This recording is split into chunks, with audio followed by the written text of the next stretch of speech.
Derrière chaque pierre se cache une vibration particulière qui vient dialoguer avec notre être profond. Aujourd'hui, Guillaume Psaïla, lithothérapeute passionné, vient nous révéler les secrets du minéral, alliant science, vibration et émotion. Bonjour, Bonjour Marguerite. enchantée de t'accueillir. Oui, merci de m'accueillir. C'est super. Ouais, c'est chouette. Est-ce que tu pourrais nous résumer rapidement ton parcours de vie à la fois personnel et professionnel? Ok. Eh bien, je suis le troisième garçon de ma famille. Ma mère a été rapidement malade au fil de sa vie et de ma vie, du coup. Elle était malade, elle a eu un cancer du sein quand j'ai eu 5 ans. À l'époque, bon, dans les années 80, voilà, c'était un parcours médical traditionnel. Elle a eu 3 rechutes. Elle était aussi pratiquante bouddhiste, ça c'est important aussi, parce que quand j'étais dans son ventre, elle a récité des mantras, et elle m'a dit que j'étais un fukushi, c'est-à-dire en lien avec l'esprit de Bouddha. Bon, voilà.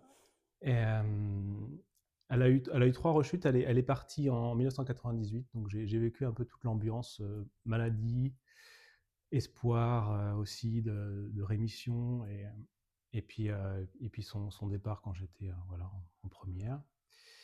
Suite à son départ, j'ai commencé à ressentir l'énergie qui circulait dans mon corps. Enfin, j'avais accès à plus de sensibilité. Il y a comme une transmission qui a dû se passer à ce moment-là. Et puis,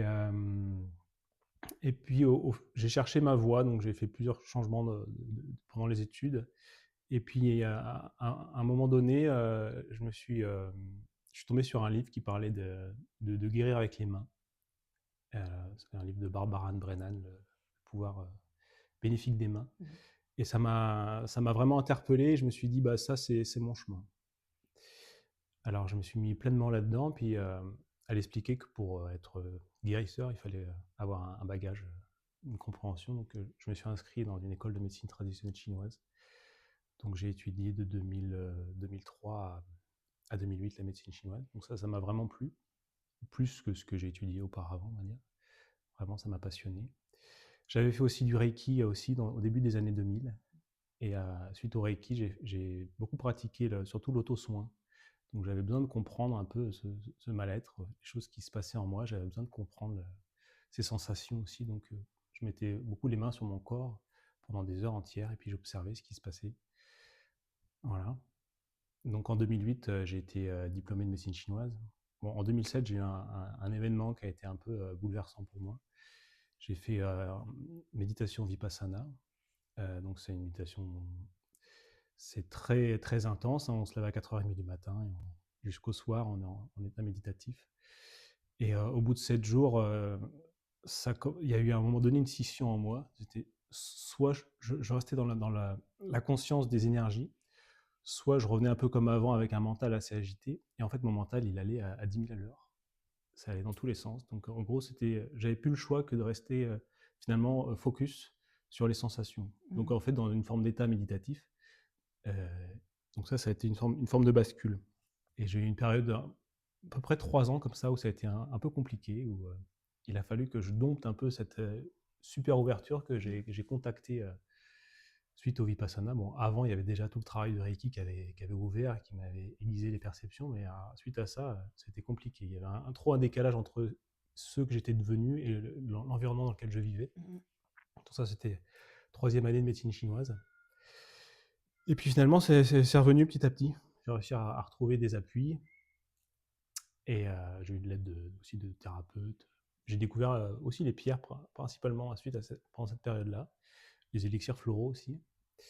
Puis en 2012, j'ai eu ma fille et j'ai ouvert mon premier commerce de minéraux. Où là, j'ai vraiment. Avant ça, je me sentais un peu en errance dans la vie, je ne savais pas trop à quoi je servais. Et en 2012, bah, j'ai été papa, donc j'avais un rôle important à jouer par rapport à cette petite fille.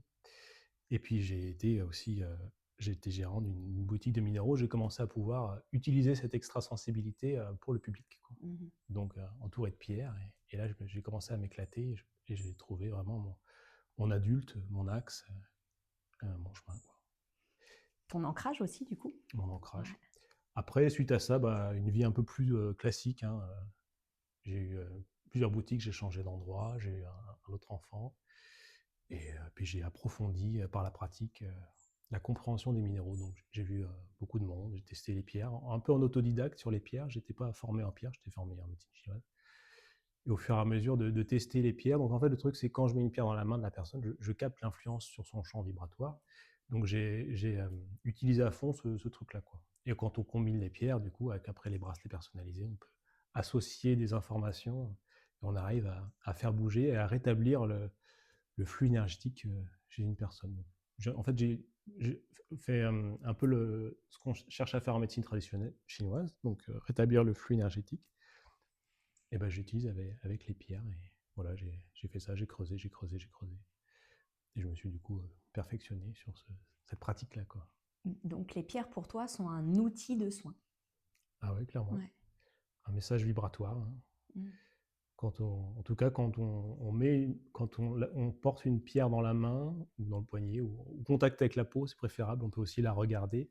Il y a un message vibratoire qui modifie le circuit habituel de la personne. Et c'est assez probant, quoi. On sent que ça change vraiment, quoi. Voilà. Et du coup, je me suis rendu compte mon extra-sensibilité à percevoir ça. Mm. Donc j'ai vraiment creusé sur cette recherche-là, quoi.